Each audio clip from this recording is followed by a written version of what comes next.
Let's jump in to our case.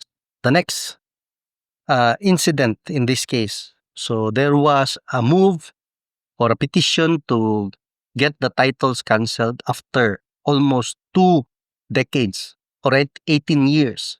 So what was the findings of the appellate court? Okay. So the appellate court held that the land in question was forestal land, or let's say forest land or timberland, hence not registrable. Di man 18 years later, there was no evidence on record to show that the land was actually and officially delimited and classified as alienable or disposable land of the public domain. Therefore, the court of first instance or the regional trial court did not acquire jurisdiction to take cognizance of the application for registration and to decide the same. Consequently, the action to declare null and void the decision for lack of jurisdiction did not prescribe because there was no jurisdiction. So that is a common legal principle. So the dispositive portion of the appellate court's decision, kan tumitumoy ba, last paragraph.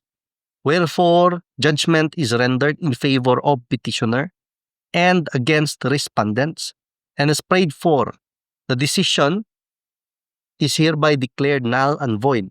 Null and void ang decision sa regional trial court and accordingly set aside. So wala na visa. No? And the original certificate of title and transfer certificate of titles derived from the OCT as well as any other derivative titles are declared null and void. Imagine kung nakapalit ka, let's just say 18 years after the issuance of the title, ang imo napalit nga yuta, na-cancel. No? And the respondent register of deeds is ordered to cancel said titles, and the parcels of land covered thereby are ordered reverted to the state without pronouncement as to costs. So muna itong topic dire. Land title, judicial titling, di man maklaro. Reversion cases. So muna ito ang topic dire nga ano ko dahil sakit akong bakong.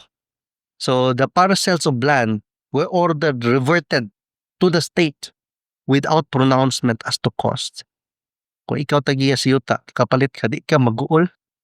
Surprise kayo, di ba? Imagine na, 18 years later, almost 2 decades. What if nakatukod na ka din balay? What if natukod din mo da building, dako na kayo na-invest for land development, and suddenly, ana lang ang resulta? It would be a nightmare, di ba? So, yeah, I will see you in the next episode and let's see kung sa stand sa petitioners for the motion for, kanifile man sila og motion for reconsideration. So as usual, since this is my advocacy, sharing the landmark cases and most recent updates, pero ang recent updates mo lisod tag pangita kung ako raw sa. So muna nga, I would ask our listeners, if naaman galing, to please contribute the latest updates, laws, issuances, circulars, IRR. Pwede ninyo ma-share. Ang ako lang link to a gov.ph website ha, para official ba. I am asking for your contribution sa latest updates. Ato contribution ha, dili kwarta, link to the latest updates. So this is a co-learning channel. Muna pong advocacy. How to avoid land disputes. And if you're already in a land dispute, try to find the route, choose the way towards peace, no? Kay dugay kay mahuman ang kaso. Dugay kayo. So it would be torture to any person involved in a case unless ukanad jud ka or broken to jud ka, palaway jud ka, trip na nimo. But for most, it's not easy to be in a case. So mo nang akong advocacy is how to avoid land disputes, no? So it always boils down to due diligence. Even with due diligence, di pa gani mo ma-perfect, no? So samot na tong walay due diligence.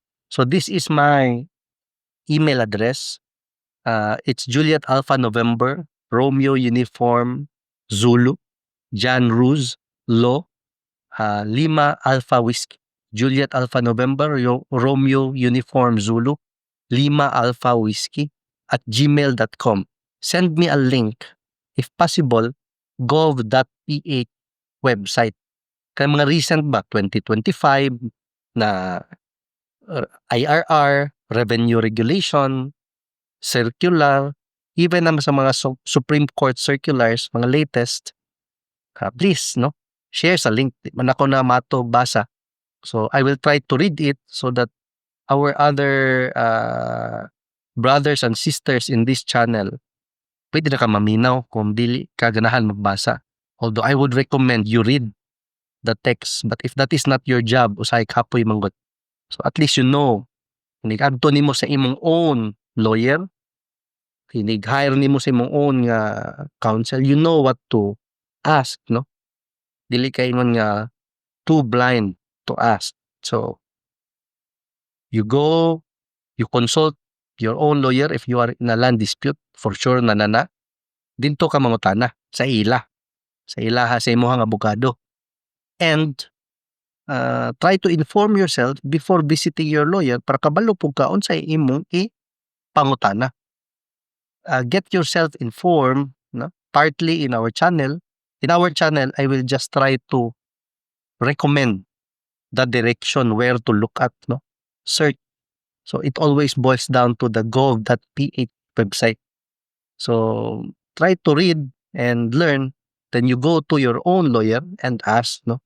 Dili diri sa amo, no? I mean, you are welcome, but it is always preferred that you go to your own existing lawyer. Okay? So wala man ta nag-channel diri para diri mo padong. Ato intention is you can avoid litigation, you can avoid land dispute by informing yourself and going to your lawyer fully, at least you are partly informed by doing your own due diligence. Nagbasa-basa po ka. And it's all mostly in the website sa mga government agencies. So, kung naway makita niya 2025, important, essential, share po, di ba? So, and I will try my best to share to you landmark cases, important laws, and recent updates. Okay? So, I will see you in the next episode. Thank you.